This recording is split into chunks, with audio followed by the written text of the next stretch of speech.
Hello guys! Hello! Welcome dito sa aking channel. Kapalaran 888 Virgo. Alamin natin Virgo kung ano ang messages, vibration, gabay energy para sa inyong lahat.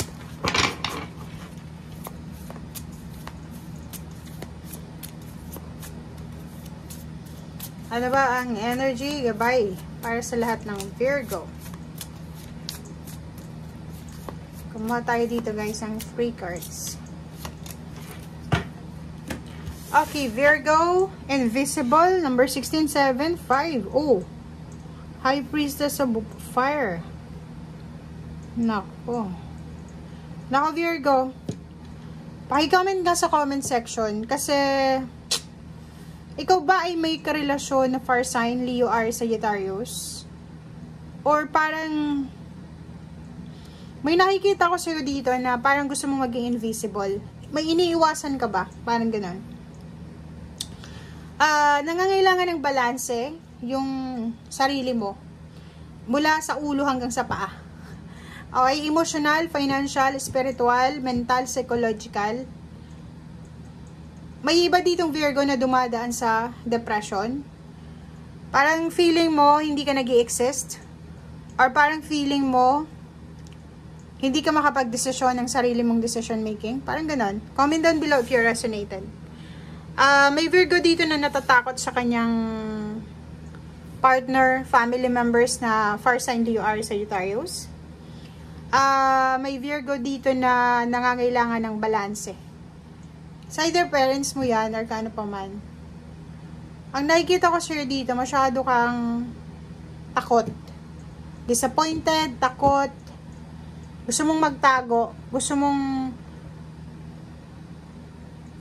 alam mo yung pakiramdam mo na disappoint mo yung parents mo.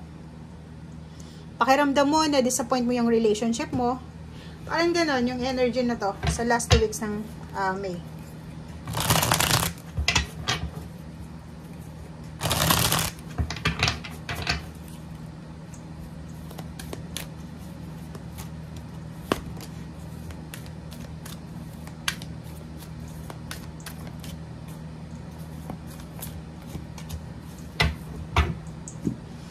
Okay, Virgo. Meron ka ditong 2 cards sa second deck. Sinasabi ng baraha mo dito, from 8 of Michael and 9 of Raphael, nandito sila, para bigyan ka ng lakas loob. Okay, you can be free. Diba? Kasi dito, feeling mo hindi ka makapag-desisyon ng sarili mong decision making. Pangalawa,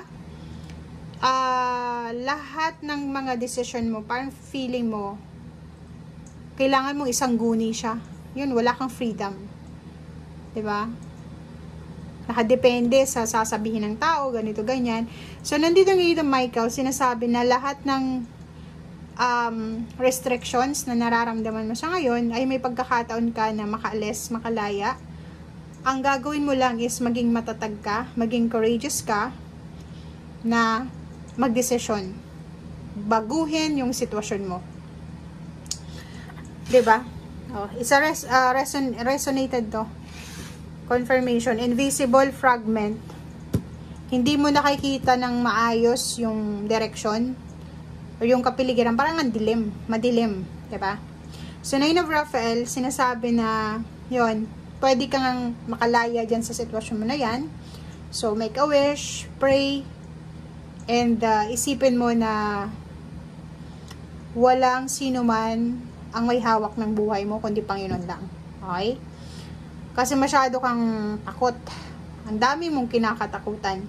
Natatakot ka sa karelasyon, natatakot kang mawalan ng karelasyon, natatakot kang maghiwalay kayo ng karelasyon mo, natatakot kang mawalan ng trabaho. Ang nakikita ko sa'yo dito, komportable ka sa comfort zone mo.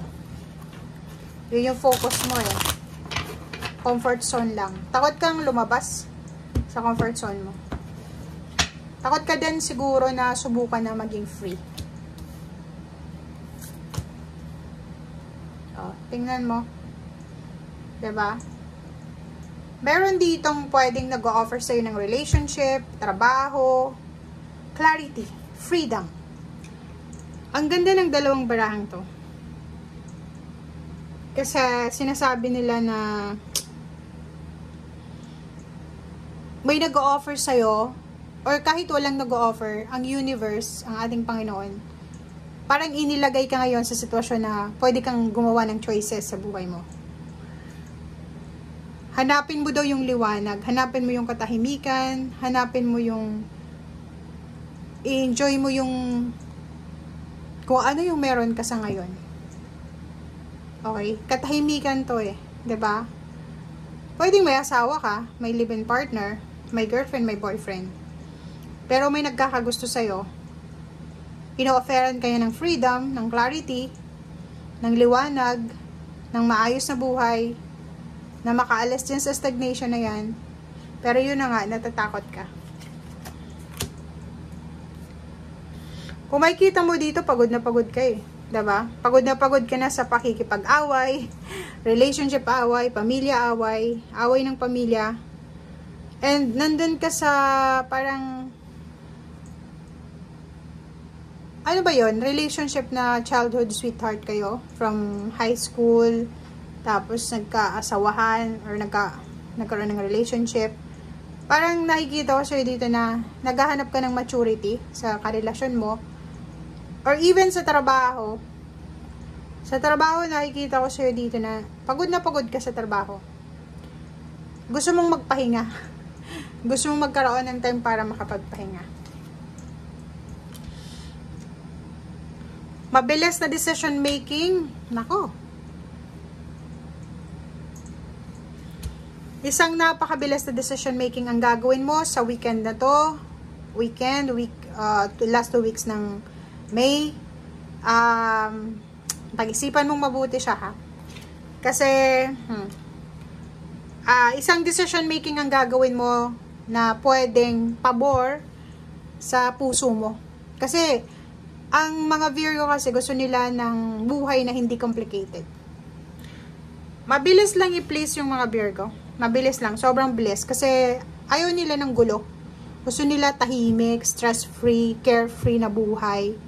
So, kahit may mga pinagdadaanan ka siguro sa financial and emotional, pero mas pipiliin mo na maging stable yung emotional kaysa sa financial. Parang ganoon, diba?